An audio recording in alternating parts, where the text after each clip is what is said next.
And welcome back to another edition of Conn and the Stick. Your hosts, Justin Conley, with the stick, Nick Smith. Here to talk about another week of football, week 10 weeks in, and we are really getting down to that stretch of playoffs. We're seeing teams separate each other from, especially in the division, separating themselves when it comes to wins. We're finally seeing a lot of potential playoff teams.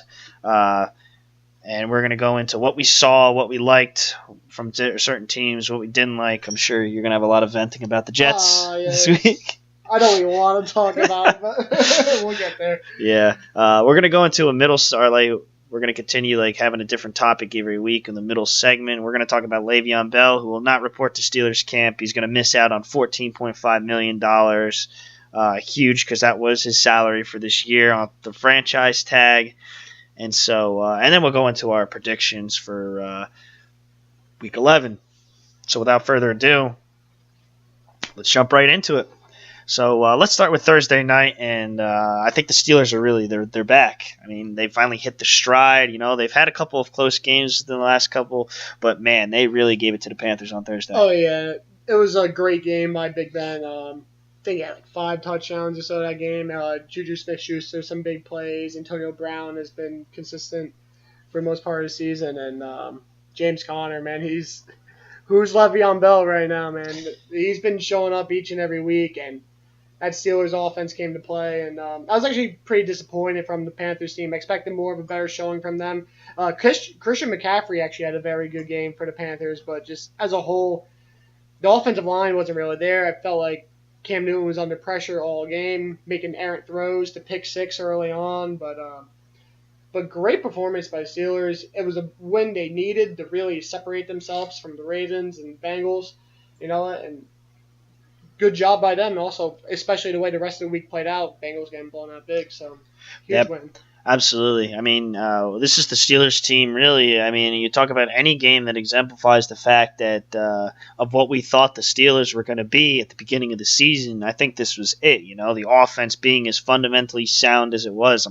I'm sure. I mean, including the pick 6 by Vince Williams, they scored 3 touchdowns in like a minute and a half, something crazy like that. And so. This is exactly what we thought it was going to be. So, yes, we thought there was going to be Le'Veon Bell, but like we said, James Conner has stepped into that role beautifully so far, and I'm expecting this to really, the Steelers to continue to separate themselves away from the Bengals, away from the Ravens. I mean, I wouldn't really count the Browns in that one. They're at the bottom of the division again, But yeah, I mean, Steelers. This is the team that we expected to see, and I think it's the team we're going to see going forward. So, I mean, other games that we saw. I mean, the Chiefs against the Browns was really a no-brainer that this was going to be a game for the Chiefs to win. But Browns showing a little bit of showing there at. Oh, I'm sorry. I'm sorry. That was 2 weeks ago. I'm looking at the wrong week. Let's go. Yeah, I mean, Chiefs against the Cardinals. I am so sorry. Chiefs against the Cardinals was actually a closer game than I thought it was going to be. David Johnson came to play. I felt like they actually gave him opportunities to get the ball in the passing game. He had, I think, 2 touchdowns in that game. Of course, it comes down to quarterback play. Right now, Josh Rosen, he's so struggling in that offense, and Chiefs just unbelievable right now.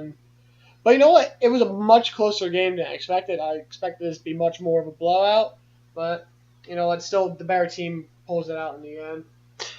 Now let's go to the Browns. Now I was looking at the dream. Week. Yeah, no, they had an excellent week. Definitely a game I did not see coming.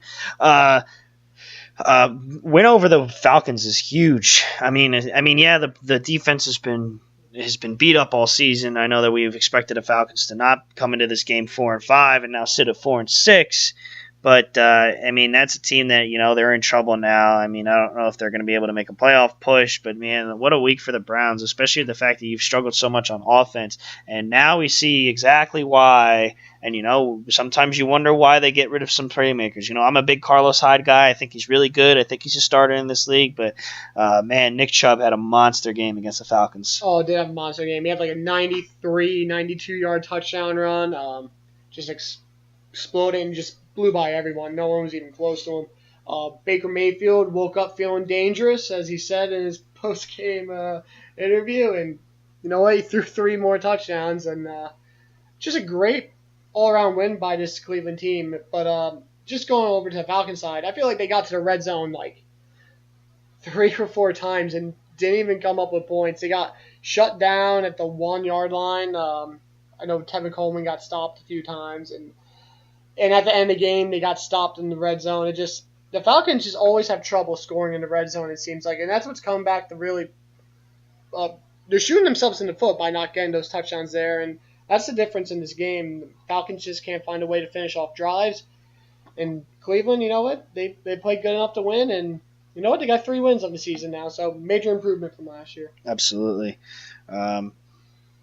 Well, let's go Bears with a resounding win, and I think I might be eating my words here when I said, I think that Aaron Rodgers and the Packers are still going to find a way to win, to make themselves to a playoff push. But, man, the Bears, you talk about a team that's been just under 500 for the last couple of years. They bring in a new offensive coach in Nagy. They trade up 1 spot and give away a ton, which I still think wasn't really the best decision for the Chicago Bears. I think that Mitch Trubisky was still going to be there. But, man, Trubisky's playing absolutely well, and his offense is a top 5 offense right now in the league with just all the talent that they brought around them. All the pieces are starting to come together, and while I think that they may not win the division because I think the Vikings are going to make a resounding push late in the season, but this could definitely be a wild card team. Oh no, this is a huge week for the Bears. Just the way some of the other games played out. Of course, again, the win is nice, but looking around the league, other teams that you think could possibly slide in that last wild card spot. The Eagles lost this week, so that's another game. They're pushing themselves forward on other teams. But if they consistently play like they did last week on offense, the defense is always going to show up and be there. If they could get 10 wins, which right now they're looking like they're on pace to do, they could definitely find themselves in the playoffs. And you know what? They're a dangerous team because when you got playmakers like they do, like Allen Robinson and Khalil Mack, and Tariq Cohen's huge playmaker out of the backfield, you know what? They could be dangerous coming into the playoffs if they could continue this stride going forward. I couldn't agree more. Redskins Bucks, Fitzmagic was not to be down there in Tampa Bay that week in a really low-scoring game. They really got beat up offensively. My question out of this game is, Fitzpatrick has a pretty good game last week against Carolina.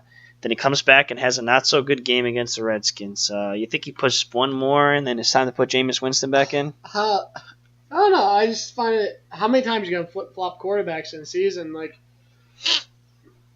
Just looking at both of them right now, Fitzpatrick has looked better than Winston. When Winston was in there, it was just the offense was completely stagnant. They couldn't get anything going. But I think the big thing with this Buccaneers offense is these last few weeks, they just have not been able to get Mike Evans going at all. And that's cornerstone of their offense right now. And without Mike Evans, it's like Deshaun Jackson's been making plays here and there, but that's your number one guy. He's the guy you gotta get the ball to, and it's showing up while they're losing these games. And on the Redskins, very tough game. They didn't really get much going, but they took care of the ball as much as they could. AP had another solid game.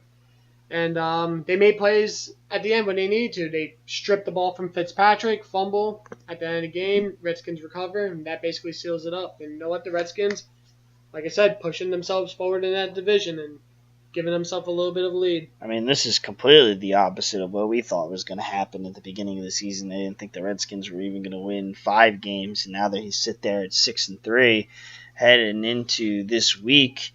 And now it looks like the Redskins actually might be the team in the NFC East, which we didn't think was even possible. I thought this was going to be so lopsided with the Eagles being ahead of everyone else.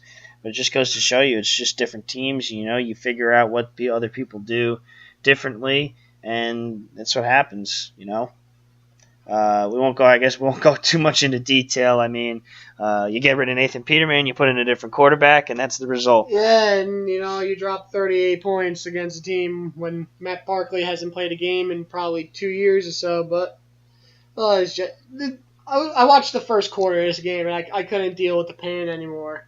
And it looked like the defense almost quit in the first half. It was just that bad offensively. They could get nothing going at all. Like, we didn't have a good drive till like halfway through the third quarter.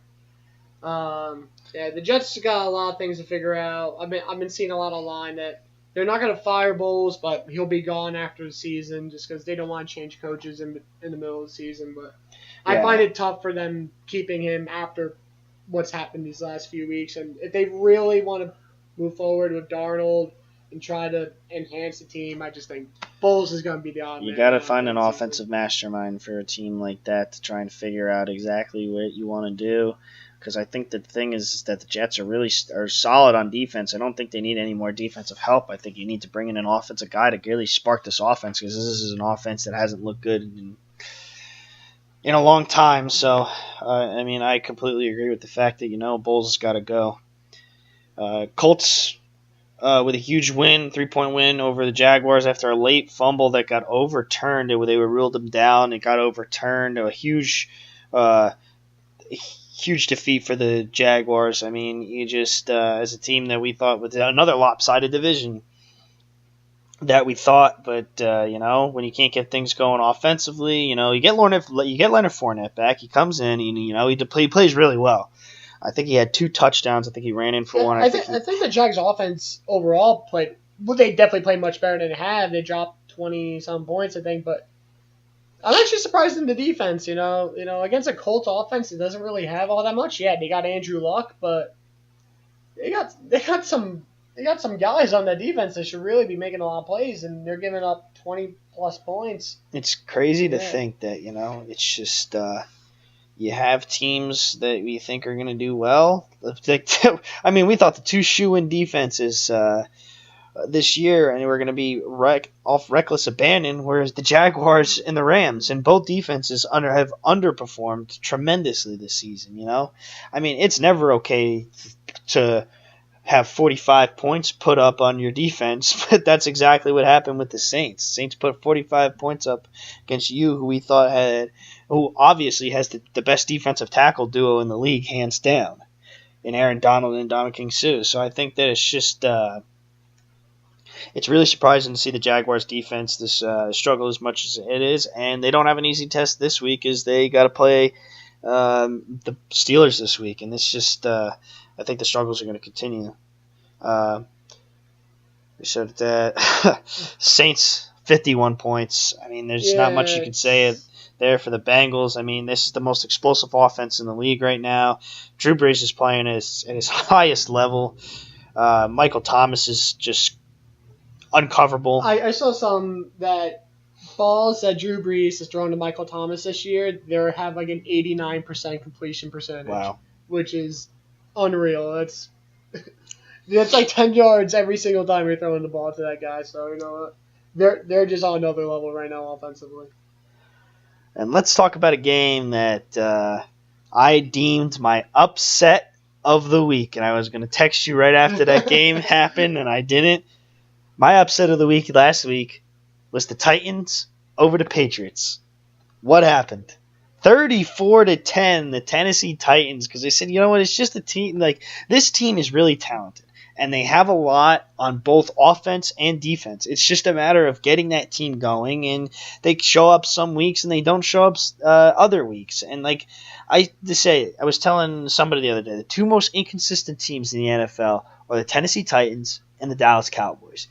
They're really good when they want to be good, and they're really bad when they want to play bad. And it's just, I said this Titans team has competed really well in the playoffs last year against the Patriots. Fourth quarter, the second half really is when it got out of hand. It got really lopsided for the Patriots, and it's just everything came together for them. The Patriots offense couldn't get anything going. They had Gronkowski out. Julian Edelman had a good game, over 100 yards, but that was really the direction that they had to go. With Sony Michel is still coming off, really getting limited carries. He's just, you're losing the running game ability that you have had the rest for most of the season, and so that's what happens. And the Titans took advantage of the fact that all they had to really do was cover the pass game, and they did that really well. And 2 former Patriots from last year, in Deion Lewis and Malcolm Butler, made the Patriots pay for it. Oh yeah, no, it's a really good win for the Titans. Especially having a very close race right now with the Texans. Only one game behind them right now, but it's kind of funny because Mike Vrabel, now coach of the Titans, he played for the Patriots for a very long time, and you know what? Maybe I know Bill Belichick, he changes things up all the time, but you know what? Maybe Vrabel had a little bit of an idea what to expect from his former coach, and just the Titans came to play. And like you said, they've been very inconsistent all year, and this is just one of those weeks they came out to play. Mariota played really well. And like you said, I think the not having Gronkowski really did hurt the Patriots. Only dropped 10 points, 14 points or whatever. But, I expect the Patriots to bounce back as they always do. Not like they have much of a threat in this division at all right now. Dolphins are at 5-5, but still, they're the Patriots. They'll always find a way. But very big win for the Titans, and hopefully they keep going forward. Rounding out the later games, Rams in a close one with the Seahawks, 36-31.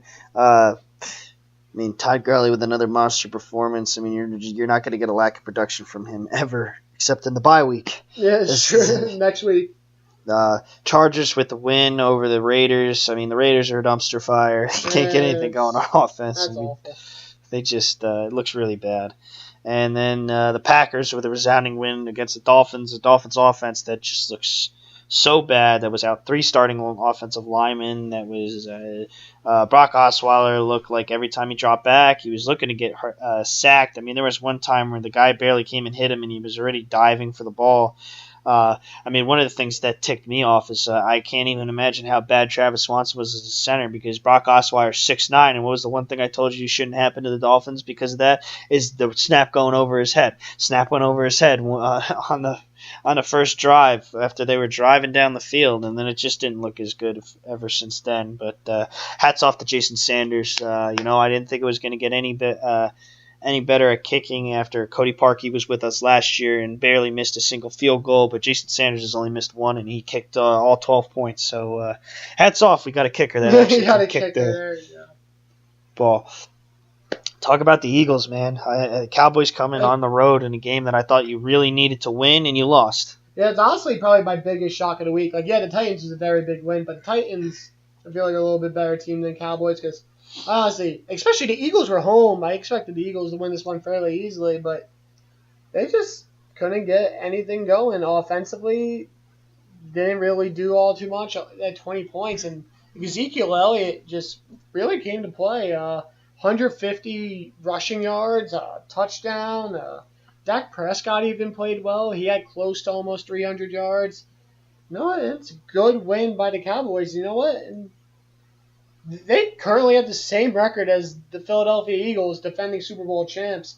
It's going to be tough to catch up to the Redskins. I feel like at this point, the Redskins, I think, are 2 games above both of them. Yeah, it's 2 games. And I don't know. This division still kind of... Those 2 teams, Eagles and Cowboys, it's shocking because I did not expect the Eagles to be this bad. And it's not going to get better this week. And the weeks coming up afterwards, it's not going to get any better either. No, so the Eagles are not putting themselves in a good spot right now. They have the Saints this week. They still have the Rams coming. I think they got the Texans, another team that's been playing really well. So it doesn't get any easier for them, and I think they've really dug themselves into a hole. And the defending Super Bowl champions will not even be able to defend their title in the playoffs. They do have one thing going. They still have to play the Redskins twice. So they can maybe make ground there, but if they lose one of those games to the Redskins, it's over. Yeah, it's basically over for them. I would say at least for winning the division. In the last game, Giants come off the bye week, get a very much needed win. Eli didn't look too terrible. He looked solid. He did miss a play that I remember off the top of my head. Odell ran a double move. Wide open down the field. Eli underthrew him. Would have easily been like a 75-yard touchdown pass. That was towards the end of the game, too. Would have just closed the door. But you know what? Giants find a way. And another thing that just sticks out of my head about this game, that final drive. It's just 2 losing teams just trying to find a way to lose the game. I just feel like holding penalties, pass interference, roughing the passers, like every single penalty you can imagine happened on that last drive. To try to find a way to lose that game. But you know what? Giants end up pulling it off. in crazy fashion. No touchdown to Sterling Shepard at the end, but that just shows why these two teams are where they are right now. Of course, the injury to Garoppolo doesn't help, but you're just looking at two teams who probably have top 5 picks in the draft coming up. The Giants have taken themselves out of that running for right now, as they have given the lead for the number 1 pick to the Oakland Raiders, and John Gruden, who is willing to give away any talent for a first-round pick. So, yeah, so that'll do for Week 10 predictions. So the middle story I really wanted to talk about is really so after a couple weeks of, Le'Veon Bell leaving Miami, maybe he's coming back up to Pittsburgh, maybe he's going to start talking negotiations, maybe he's going to go sign the free agent franchise tender, maybe he'll play. Oh, well, maybe he won't. Well, he's scheduled to be there Monday. He doesn't show up, and then it's official. He will not sign his free agent franchise tender, forcing him to surrender $14.5 million that he could have been making because he wants to hold out for a long-term contract. And, who really, at the end of the day, what do you, Nick, I'll ask you, what do you really think of this? Because the fact that, a guy doesn't sign for $14.5 million he could have been making if he just played for like 6 weeks. Yeah, there's a lot of things to look into this. Like, you can look at it from the team's perspective, the player's perspective. Right now, I'm going to just start off from the Steelers' perspective. The Steelers, if I'm the Steelers right now, I am probably really happy he didn't sign. Because you're going great. You're going really good right now with James Conner. Everything's going well. And not to say this about Le'Veon Bell, I don't know what type of guy he is, but I just feel like bringing a guy that sat out on you for 10 games is like almost bringing like a cancer into your clubhouse and your locker room midway through the season. Someone that clearly does not want to be there. You know he's going to be on his way out, and he kind of just wants the money right now. So for the Steelers side, I think the coaches and the players are happy he isn't there. From a player's perspective, say from Le'Veon Bell, why you don't take that money for 6 games, I have absolutely no idea why he didn't sign it. He probably wouldn't have played much the first few weeks anyway because, he has to go through conditioning tests and this and that. And I really don't even know how much I really would have wanted to play him because I don't know how the players would have accepted him. You could kind of see how Tomlin feels about him from the way he talks about in his press conferences. Like, it is what it is. Like, we'll see what happens. So, like, and you're not going to totally eliminate James Conner from the equation, dude that's been playing all season long. So, I don't know. I just don't get where Bell's coming from. I get him holding out, but I don't understand him not signing the tender. But I think the Steelers are actually happy this is the way it kind of unfolded for them. No, I completely agree with you. The fact that, I think that they saved a lot of money. I know I was talking earlier about and looking at this at a different perspective of, you got to look at it as, every team. And at the end of the day, it's a business. It's a business for as much as, it is a team sport. You want to be the best teammate you can. You want to be the best player that you can. But at the same time, you're absolutely right. It's a business, and it's a business in the standpoint of both the Steelers and Bell. Bell's trying to protect his long-term future because, we see guys like, and I use the Earl Thomas. I used that earlier. It's Earl Thomas is now out a lot of money because the Seahawks wouldn't give him the long-term contract that he needed, wouldn't give him the he kept him on the franchise tag even though he wanted a long-term contract, and he held out, but he caved. And, his teammates wanted him to come back. He came back. He broke his leg, and now he's going to be out a lot more money than maybe he should. And, you see him, and that's what it is. In the NFL is the only team in all of professional sports that doesn't have all guaranteed money. Like, none of it is guaranteed. And so people are really fight for that guaranteed money because, what happens if you sustain a serious injury and you can't play anymore and all this? You're out so much money. that's why like all the Derrick Rose and all that contracts and stuff really meant, because at the end of the day, Derrick Rose, yeah, he tears his ACL, but he gets that contracted money that he gets for the year. It's not always because you get hurt and all of a sudden you're just gone and you only make $100 million contract can be anything, but if you're only getting $20 million guaranteed, you're missing out on $80 million. So I think that's what Le'Veon Bell wanted. But when in terms of value, I think the Steelers have won this pick, because the thing is that they are going to get more value out of James Conner than they are with Le'Veon Bell, because at the end of the day, James Conner is good. Is he Bell good? He's not Bell good. I still don't think he's Bell good, but the thing is that he's worth a lot less money with the numbers that he's producing for them. In the run game, in the pass game, he's been very good at both sides of that. He's a versatile back, and that's that's the kind of traits that I like in a running back, and he has those. But I think that Bell lost this now because of the fact that, he wants the long-term contract. Is someone going to pay him?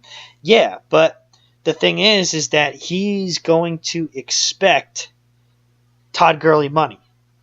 As much as he's good, and maybe he's a couple steps, he's not Todd Gurley.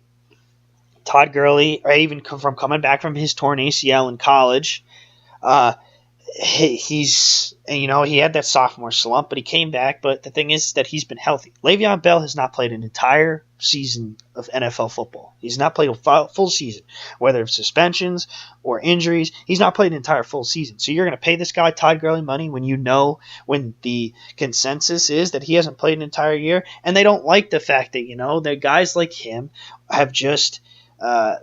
He says he's coming back. He says he's gonna suck it up. He's bad-mouthing the Steelers on Twitter and stuff like that. Is that really a guy that you want in your franchise? Yeah, I think the teams like the Jets could really use him. A team like the Raiders, a team like I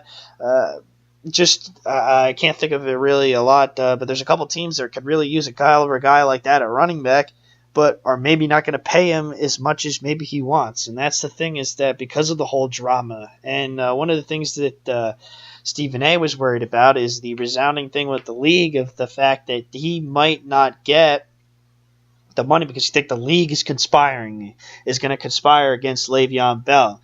And, he makes an interesting point, because he talks about Colin Kaepernick and the fact that he thinks that he's suing the league for conspiring against him now because the whole kneeling thing and the tradition that he started and the fact that they're losing money. He's not signing with an NFL team because he thinks the NFL is saying to the owners, don't sign this guy because he's nothing but trouble and he's going to kneel and he's all this, and you're going to lose a lot of money because guys aren't going to go to the games. Well, he said that what's stopping the NFL from saying nobody signed Le'Veon Bell to that big of a deal? Don't give him the money he wants. Don't do this. Don't do that. Because of the fact that if he does it, and what happens when Le'Veon Bell, he does this, he gets the money, what's stopping other players from doing it? Big-time quarterback. What happens if big-time quarterbacks start saying, oh, I'm going to sit out because they work for Le'Veon Bell. I want to get Jimmy Garoppolo money. Well, that's actually a pretty good point that he makes. I mean, do I think it's going to happen? No, I don't think it's going to happen, but I think that it's just it's a tough situation for Bell because of all the drama, and I think that he's not going to have the same chemistry with any team anymore, let alone the Steelers, because though coming from an I know you and Scott and everyone else that we've had on here has really been in that football environment. You know what it's like to be in that locker room. And when guys, you notice the guys that aren't there before the guys that are there, especially guys with just big name talent that they're relying on you to make plays, relying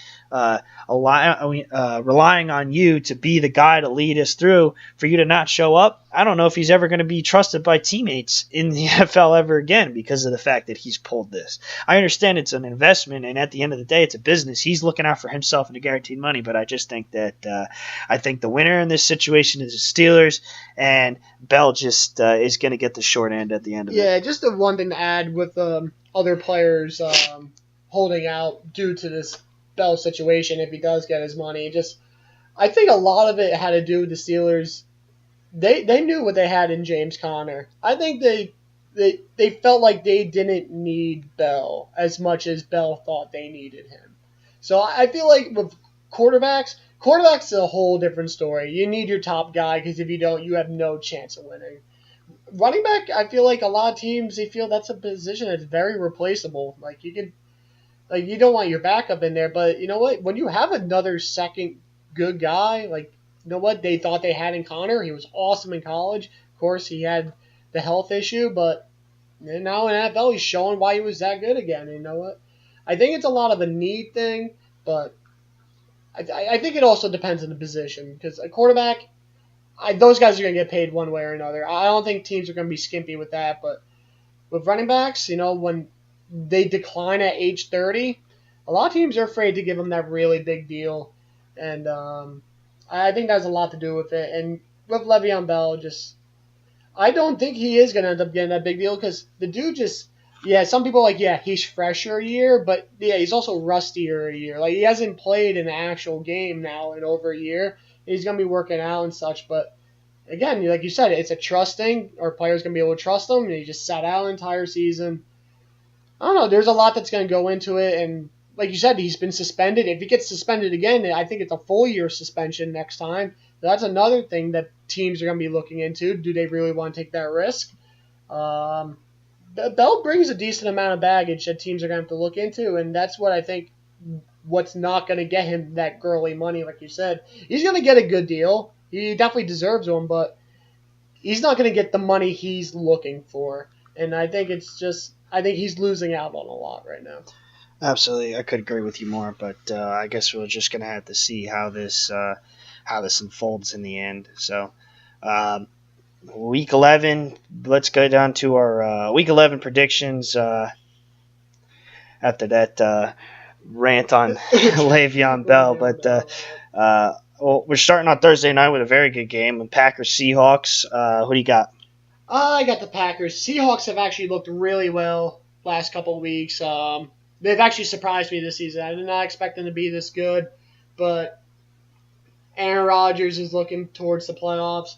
I think Green Bay is a little bit better offense. They got a little bit more explosive, and of course, best quarterback that we've seen, talent-wise at least, and Aaron Rodgers. I'm going to give this one to the Packers in a close one. I'm also going to go with the Packers in this one. I think that the Packers are still in a position really to. I think both teams are really in a position to make a run for it. I just don't know. I think that the Packers are just an overall better team. I think that they've got a lot more talent, and I think that now you have a consistent running back that I think you need to get the ball more, and Aaron Jones, I think it opens up your offense a little bit more. And with the Seahawks, as well as they are playing, I'm going to give this one the benefit of the doubt to the Green Bay Packers in this one. So the next game, let's go with the Giants and the Tampa Bay Buccaneers. What do you got? This is another tough one. Two teams. Well, Giants finally got a win last week. Bucs have been going on a downward spiral. Can't figure a lot of things out. I'm actually going to roll with the Giants again. I think the offense is going to start to click. I think Odell got some explosive plays last week. I think they're going to try to keep getting on the ball.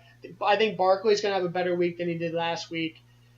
If Eli could just keep going what he had a little bit last week, he played all right.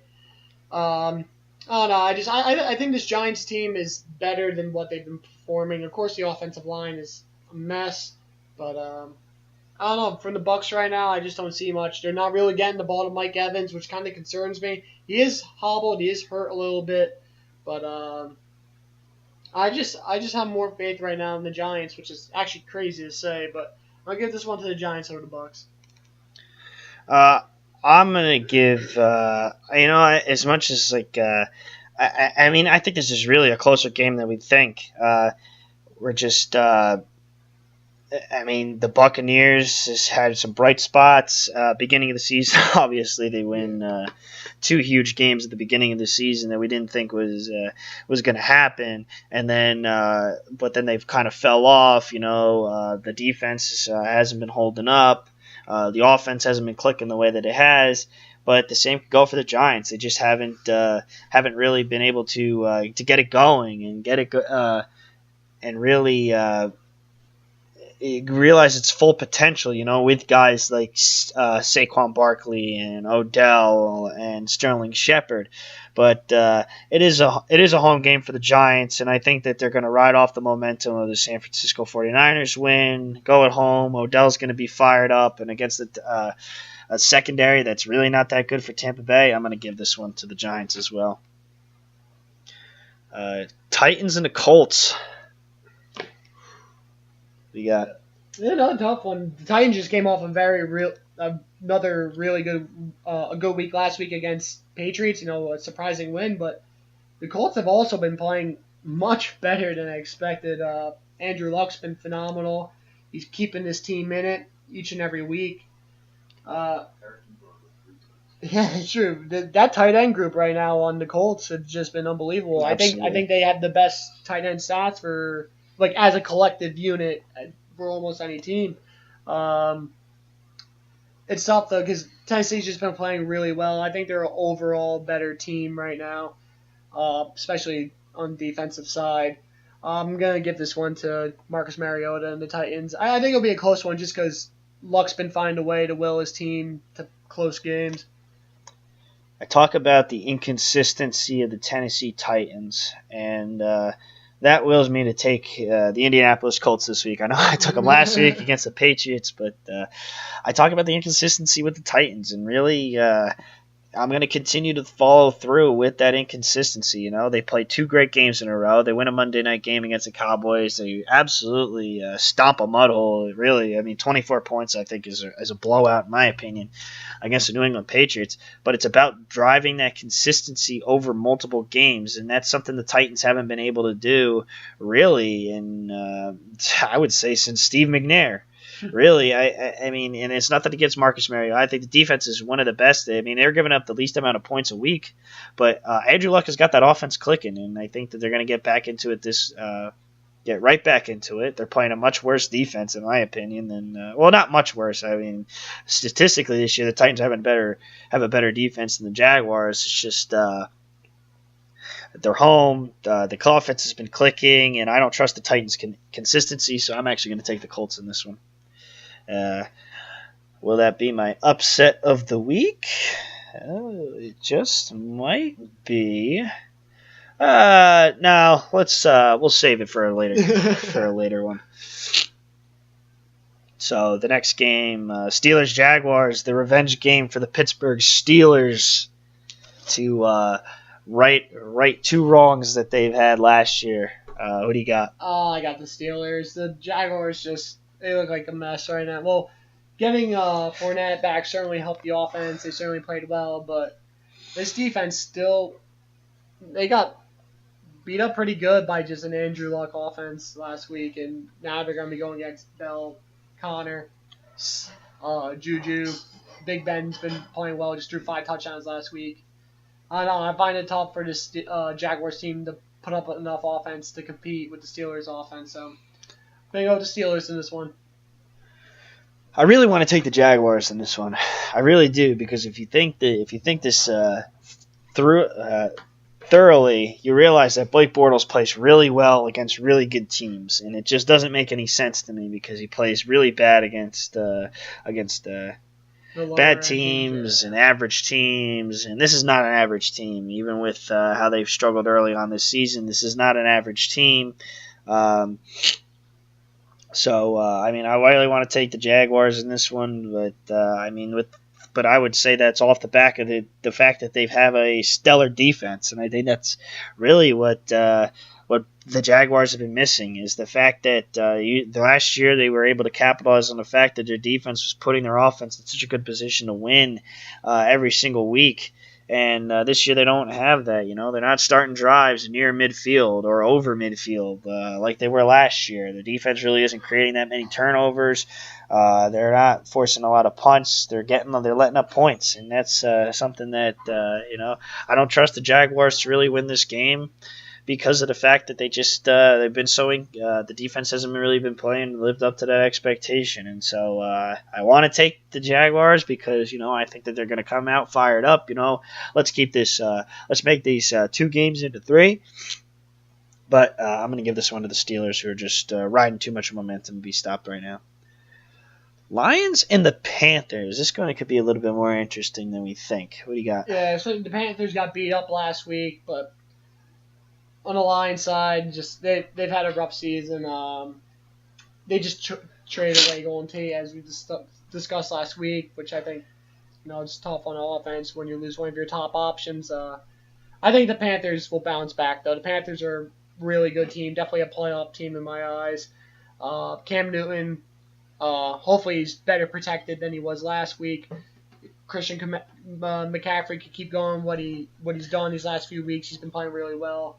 I think this Panthers team is just overall a better team from top to bottom, so I'll give this one to the Panthers. I'm going to give this one to the Panthers as well. I think that they really have taken this last game as an eye opener and being like, "Wow, that was a wake up call." It's like you just got slapped in the face after giving up 52 points to the Steelers. I mean, we think that the Saints put up the most points, but in reality, it was really the Steelers on them. And so, just trying to figure it out. They just got to try and figure it out defensively, figure out what they're doing. But they're playing against another inconsistent team in the Lions. And the Lions played really well against the Bears team last week and just came up a little bit short. But I think that the Panthers have a more well-rounded, more experienced offense. I think Cam Newton is going to find a way to win on the road here in Detroit. So I'm going to go with the Carolina Panthers. Cowboys and the Falcons. It's another tough one. Two teams, very similar record. Falcons haven't struggled scoring in the red zone, but Julio Jones finally been finding the end zone. Ryan's been throwing for a lot of yards, but still can't just finish off drives. And it's Cowboys team. They beat an Eagles team last week, defending Super Bowl champions. It's tough though, just because I feel like both teams are very inconsistent. One week they look really good, one week they look really bad. It's tough. It's hard to go with a concrete pick here, but I just think the Falcons offensively are a little bit better. Having a playmaker like Julio Jones, Tevin Coleman's been really good for most of the weeks. Also, I have more faith in Matt Ryan to make plays over Dak Prescott. So I'm going with the Falcons in this one over the Cowboys. I'm going to go with the opposite. I'm going to go with the Cowboys this week, and because I think the Cowboys offense is going to have another big week. I think that they're going to exploit the fact that the Falcons have no defense left. They lose. I say it every week, but they lose Deion Jones, they lost Keanu O'Neal, and they just have not looked the same without those big playmakers on defense. And as much as the offense has really looked electric for the Falcons, I just think that their defense can't hang on with the fact that their offense is having so much pressure on them to have to score every single drive because your defense can't defend it. And I think that the Dallas Cowboys defense has actually exceeded my expectations this season and have actually played really well. So I think it's another game for the Cowboys to go on the road, beat a big team in the NFC, and keep themselves in contention with the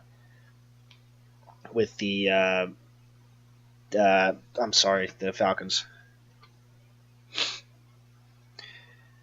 And so that brings us to the next game, which is the Bengals and the Ravens, the NFC North, really with teams that are so close in records. I think the big factor in this game right now is that AJ Green is still out. He's not going to be in there for the Bengals, and last week, the offense, they could not get anything going without A.J. Green, and their defense got lit up by a Saints offense. Of course, the Ravens, nowhere near the Saints offense, but I think just without having the playmaking of A.J. Green, and Ravens defense has been really good this season, I think the Ravens should be able to hold that Bengals offense to minimal points, and I think Flacco, Crabtree, and the rest of the offense should be able to just find enough ways to put points up on the board to give them the victory over the Bengals. Yeah, I'm going to go with the Ravens in this one, too. I just think that they hear me out here. Because the story right now is that Joe Flacco may not play this Sunday. Enter Lamar Jackson. Did not hear that. Did not know about that. Yep, enter Lamar Jackson. The thing is that I think that you talk about the rookie quarterbacks that have really had to come in this. Darnold, obviously, the only one to start week 1. Josh Allen's been able to come in. Baker Mayfield, Josh Rosen, all late entries into a couple weeks in. But I think that Lamar Jackson has the best. And Baker Mayfield finally gets a win for the Cleveland Browns in his debut. But I think the biggest debut at a rookie quarterback may come this Sunday, may come from Lamar Jackson, who can beat you just a number of ways. In so many ways, with his feet, through the air. He's got a strong arm. And with that being said, he has the best rookie debut out of all of them. And he beats the Bengals on the road and may or may not start the rest of the season. Because I know that sooner or later that decision's going to have to come. Texans and the Redskins. It's a battle of 6-3 teams. Two teams have been playing very well this season. I did not expect either of these teams to be where they are right now. I thought the Texans would be a little better off than the Redskins, but both very shocking teams. The Redskins have more of a ground and pound type offense, very conservative. They try to get the ball's run back to Adrian Peterson up the middle. Alex Smith, very conservative with the ball. And then on the other side, you got Deshaun Watson, who could use his legs, be electric, make plays.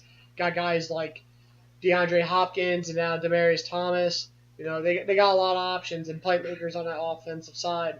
A very close game. I just think in games like these, you go with the team that has the better playmakers, and I think having guys like Hopkins and Thomas and having a quarterback such as Deshaun Watson really can help out this team, and I think guys like J.J. Watt could really make a huge impact on defense, and I just think this is a game I'm going to give to the Texans. I think both these teams are really good, both playoff teams, but give Houston a win on this one.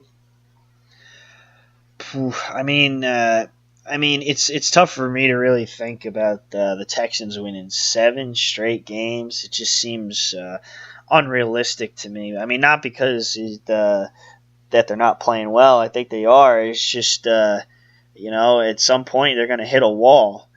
And I'm not sure when that wall is going to come. But I think you're absolutely right in the fact that, it comes down to, in games this close, games with so much riding on you, it comes down to the ability of your playmakers. And guys like DeAndre Hopkins and J.J. Watt, and you add Demaryius Thomas and Deshaun Watson, that's the difference maker in games like this, and how you are able to, and especially with the matchup that I love, is going to be the pass rushing of J.J. Watt and Jadeveon Clowney versus the offensive line led by Trent Williams, Brandon Scherf of the Redskins. Going to be a very interesting matchup to see if if Alex Smith can remain protected. But I think I'm going to give this one to the Texans. They're going to win 7 straight and really keep themselves in the top of the division in the AFC South. So, loading issue. Raiders and the Cardinals and another another crummy game. Yeah, another crummy game. This is actually tough. David Johnson did look really good though last week. Finally, I feel like he got a lot of opportunities. Ball to use him in the passing game, which they haven't much this season, which is nice to see. This is tough because both these teams are really bad, but Oakland looks much worse right now at the moment. This is tough because even though Oakland's looked really bad, I feel like this is a game they might be able to pull off. They've been on a schneid for a long time. Maybe they can find a way to pull this one up. I don't even know if you can consider this an upset, but I'm going to go with the Oakland Raiders in this one over the Arizona Cardinals. Yeah, I mean, I can't. I don't trust Oakland for the rest of the season. I'm just going to lay it flat out right there. I don't like what John Gruden's done. I don't like how their offense looks. I don't like how their defense looks. I just don't like anything about the Oakland Raiders right now. And, I can't even say that this team has any bright spot because it just looks terrible across the board. They can't get anything going on either side of the ball. And with that being said, I'm going to give this to the Cardinals where at least, David Johnson is making plays. And, Christian and Josh Rosen is getting some chemistry with Christian Kirk, who's his rookie receiver. And Larry Fitzgerald is breaking records over there. So second in receiving yards, is that right? I think he passed T.O. last week. Was for receiving yards? I think it was. I think him or Randy Moss was one of the two, but I'm going to give this one to the Arizona Cardinals, who just they don't have much going for them, but they've got more than enough. Yeah, it's a toss-up on that one. Broncos and the Chargers. That's a tough game for the Broncos. Chargers have just been playing really good all season. Melvin Gordon has been phenomenal. Started off slow last week in the first quarter and a half, and then there's just one point he just took off and touchdown here, touchdown there. And Phil Rivers is just playing probably one of his best seasons at the age that he's at. Keenan Allen, touchdown, another good week. Chargers got a solid defense. Broncos don't have too much on offense. I think this should be an easy win for the Chargers. You ready? Oh, I'm ready. Let's hear it. Upset of the week: Denver Broncos over the Los Angeles Chargers. I think that you have a bye. No. Anyway, that is one Scott Bargeson, Broncos fan, and just hear me out. They've had a bye week to prepare really for the Chargers, and I think that the defense has actually not been playing too bad. You get Bradley Chubb, who's really starting to come in his own as a pass rusher. I don't think that really that the Chargers have much of going for them at the tackle positions. You have former Denver Bronco there, Russell Okung, who's just the man holds on every fifth play. But I think that expect Denver to get a lot of pressure in this one, and I think this is really where you say that.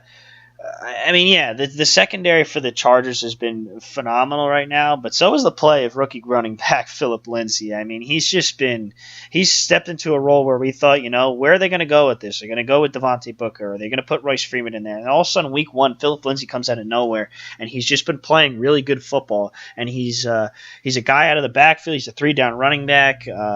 I'm actually, last week, you looked at me crazy when I said the Tennessee Titans are going to beat New England Patriots. I'm going to keep this one going. I really think that it's not going to be so bad. I don't think that the Chargers really, I have a tough time trusting teams that are on this just unbelievable winning streak that to just keep it going. And I don't know. I think that. And you want to talk about the air quality in this one, and I don't want to have to bring it up, but it's tough air quality there in Denver. It's going to be tough. They play in tough air quality, so they're used to it. So I'm going to give this one to Denver, and they're gonna win one on the road. Upset of the week. I was gonna pick the Vikings over the Bears, but I thought that was really it wasn't really good upset of the week like it was last week. I gotta have one every week. I gotta make it interesting. I guess mine would be the Raiders because they're so bad. What I want from a upset of the week is exactly what I got from spectator Scott Bargeson over here. Oh, get out of here! There's no way. I called that game last week, but let's see if I could go 1-for-1 or 2-0. I don't remember when I started doing upset of the week, but we'll see. We will see. You never really know on any given Sunday. Any team can win. For all the viewers out there, the listeners, I'm always the skeptic. Sorry for interjecting. If it was another team, I'm sure, but it's the Chargers, and he's played the Chiefs twice already, so he got that. He ripped that Band-Aid off while he could. Eagles Saints, man. I don't even really need to say much. New Orleans Saints, they've beaten much better teams at home this season.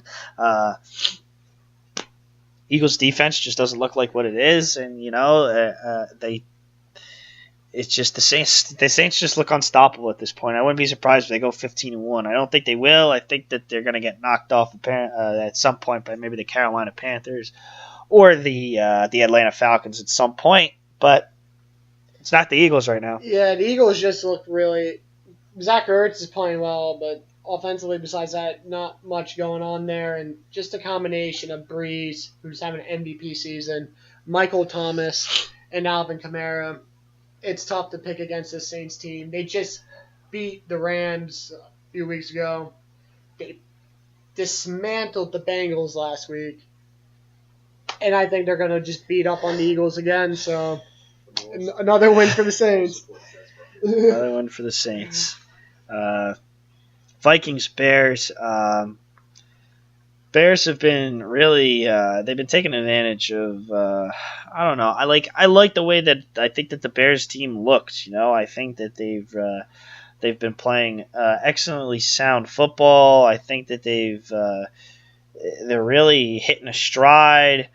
But at the end of the day, they've been playing the last 3 weeks. Been playing below par teams. They beat up on the Bears. I mean, they beat up on the Bills, 41-9. Oh, the Bills. They beat the Jets only 24-10, and the last game that they had was tough. They ended up losing by 7. So it's about really finding where the Bears are against good teams and if they can finish those games. But until I see that, I'm not going to put my money on the Bears. I'm going to go with the Vikings with this one, who have had more than enough time to prepare for them, and is going to be on a Sunday or a Monday night. I think it's Sunday night. Sunday night, I think it's Sunday night. I'm gonna go with the Vikings as well. I just love the play from Kirk Cousins this season. Oh yeah, Monday night. I know what the game is. He's been playing really well.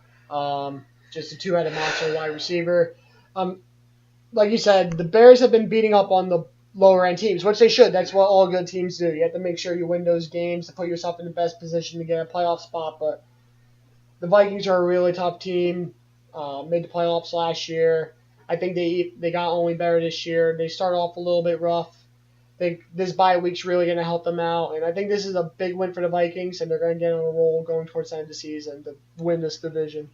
So Vikings over the Bears. And then we've had multiple Game of the Year candidates, going forward. Oh, this is the Game of the Year. This is the Game of the Year. Like Vikings Eagles, we thought was going to be Game of the Year. We thought, we have Saints Rams, Vikings Saints, but this might be the Game of the Year right here. Chiefs and Rams.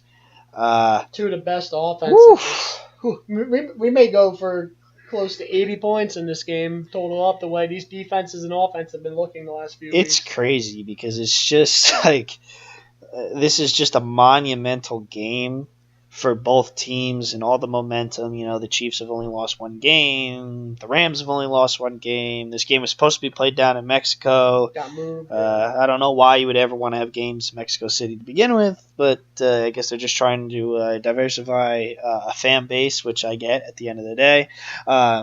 Poor field conditions lead to going back to poor air conditions, but I guess at the end of the whatever. Chiefs, Rams, what could potentially be a Super Bowl of the future. What do you got? Both these offenses are highly explosive. Both defenses haven't been playing well, even though I think the Rams they certainly have better playmakers on the defensive side. I think just having that little extra edge on defense is really going to help out the Rams. Gurley's looking phenomenal, but so has Hunt. One side got Cooks, the other side has Hill. Kelsey's also looking phenomenal for Chiefs. This is just going to be an offensive mastermind of the game. Both these teams are probably going to go close to 40, but I just think the Rams have a little bit extra on defense, and I think that's going to help them out in the end. And I'm going to go with the Rams. It's going to be a close one. Certainly going to be high scoring, but I'm going to go with the Rams. I'm going to go with the Rams as well. I think that you're absolutely right within the fact is, you look at these two teams and it's like, well, Patrick Mahomes is playing a little bit better than Goff, but Gurley's playing a little bit better than Hunt, and Cooks and Hill are both burners, and really Travis Kelce trumps both Everett and Higbee, but the offensive line of the Rams may be better. I mean, you just look at every single part, but I think the difference maker And the hugest gap in between both of them is just Ndamukong Suh and Aaron Donald have just been monstrous. Donald is a defensive tackle and has 12.5 sacks this season. It's just incredible. And I think that Sean McVay is a guy that, I think that he's going to be able to figure it out. And him and Wade Phillips have been probably sitting down. And, you have an extra day to prepare, figure out, get your game plan going. But, the same could go for any rate. But I think that you're right. I think that just a little bit more on defense helps, especially when you're playing a guy like Mahomes. And, you have guys like Donald and Ndamukong Suh that can pressure the quarterback. It makes it so much easier for your team. So I am going to go also with the Los Angeles Rams to win here. So, and that will do it for us. It's going to be another exciting week. We're getting down to it. Any final thoughts?